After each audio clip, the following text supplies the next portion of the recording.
c'est bon, c'est du bon café. Un café fort, un café puissant, un café indépendant avec lequel on fait ça.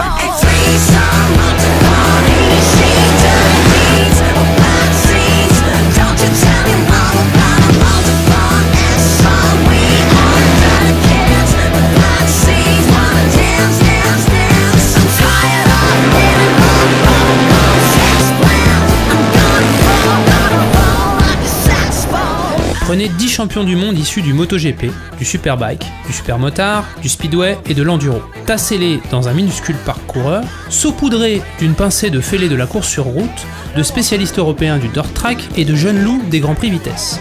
Relevez le tout avec les 2 meilleurs pilotes de dirt track du monde, ficelez-leur une semelle métallique au pied gauche appelée Hot Shoe, rabaissez les suspensions de leur 450 de cross, chaussez-les de pneus pluie gonflés à 700 grammes, sortez les échappements racing et virez le frein avant. C'est prêt. Répartissez ensuite les pilotes en 2 groupes, vitesse et tout-terrain, puis laissez-les se bastonner lors de 22 manches éliminatoires de 6 tours sur un anneau de terre de 200 mètres, soit des sprints d'1 minute 10, tout en glisse.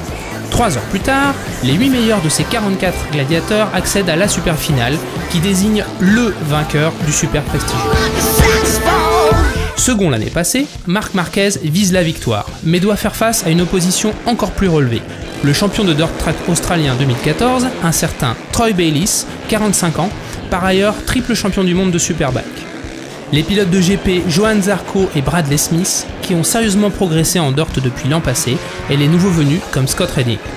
Le champion Grande Nationale US en titre, soit le numéro 1 mondial de la discipline, et surtout le vainqueur de la première édition du Super Prestigio, Brad The Bullet Baker, numéro 1 US en 2013, qui est passé de KTM à Honda, mais est toujours aussi vite. Il y a aussi les invités de dernière minute. La minuscule américaine Shaina Texter, championne en catégorie 450 mono chez elle, le champion du monde Thomas Charrer, qui s'est vite aperçu qu'il n'avait pas l'arme, ou le multiple champion du monde Ivan Cervantes, qui trouve la discipline plus technique que prévu. Mais de l'avis des spécialistes américains présents, en moins d'1 an, Marc Marquez a encore haussé son niveau de jeu. Actually, I noticed Mark out there. He seemed to be throwing it a lot nicer than last year. The guy is phenomenal with his front wheel. Just the way he can work the front end like that is unbelievable, and he's learning how to get the back end to do the same. It's going to be I think it's going to be a pretty good race this year. Marquez, very comfortable out there. He has good style.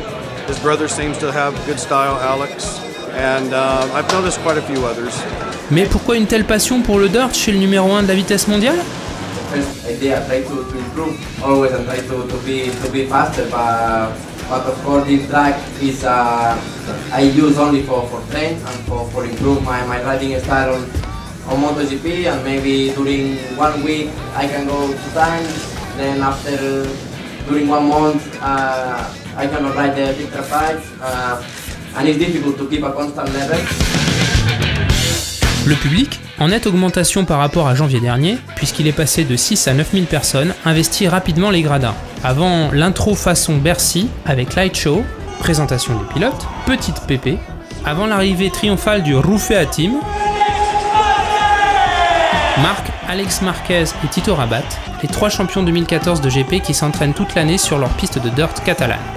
Dès la présentation achevée à 18h30, les courses s'enchaînent à un rythme de folie avec un départ toutes les 4 minutes. Vamos!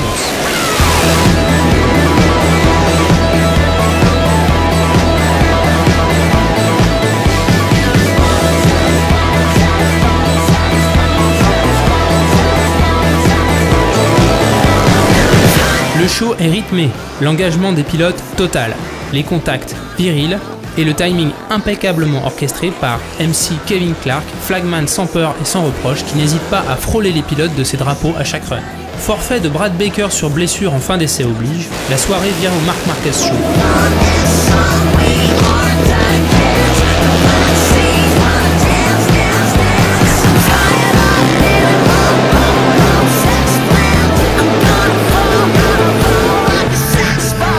Même s'il se bourre en finale numéro 3 et termine pour une fois 6ème, c'est auréolé de 3 victoires sur 4 que Marc Marquez aborde la super finale.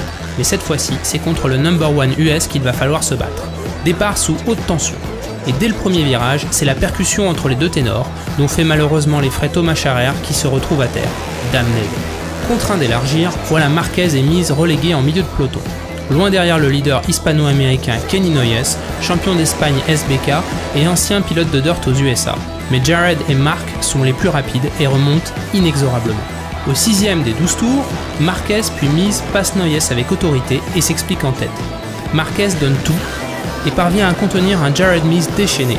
J'étais vraiment à la limite, confessera le pilote américain, auteur du meilleur chrono en finale à 2 reprises au 8e et 11e tour. 12 secondes 254 millièmes contre 12 secondes 296 millièmes pour Marquez. Malgré cet ultime coup de collier, c'est Marquez qui s'impose, fêtant sa victoire par 2 tours d'honneur à fond, avant de jeter son masque et ses gants au public et d'être porté en triomphe par son team comme lorsqu'il remporta son second titre MotoGP en octobre dernier à Motegi. Après le podium et le champagne, Marc explique en conférence de presse comment il s'y est pris pour battre le meilleur pilote de dirt track du monde. Year by year you try to improve, but one of the biggest improvements was the settings on the bike. This year I say okay, we make like a MotoGP test with my team. This morning when I wake up and I see a message from Honda, we are waiting your race, we are watching you, and say okay, this time I must to be concentrated and try to be on my 100%. Rendez-vous est pris le 12 décembre 2015 pour la belle, arbitré on l'espère par un certain Valentino Rossi.